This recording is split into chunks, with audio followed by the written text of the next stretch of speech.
ایک یہودی حضرت علی المرتضیٰ رضی اللہ تعالیٰ عنہ کے پاس آئے اور ان سے سوال کرنے لگے کہ اے علی، ہمیں بتائیں کہ آپ مسلمان جب بھی نماز کے لیے کھڑے ہوتے ہیں تو آپ کے دل و دماغ میں یہ قسم قسم کے خیالات آتے ہیں، حالانکہ ہمارے ساتھ ایسا نہیں ہوتا۔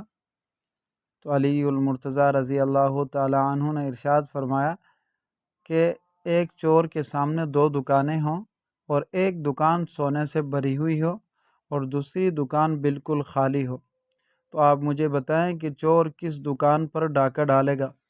اسی طرح شیطان ہمیشہ مسلمانوں کے دل و دماغ پر ڈاکے ڈالنے کی کوشش کرتا ہے، کیونکہ مسلمان کا دل و دماغ اللہ اور اس کے رسول کے محبت سے بھرا ہوا ہوتا ہے۔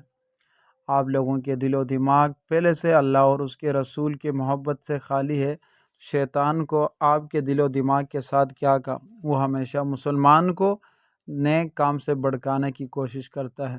اس لیے ہمارے دل و دماغ میں وسوسے آتے ہیں تو یہ ہمارے حق ہونے کی دلیل ہے۔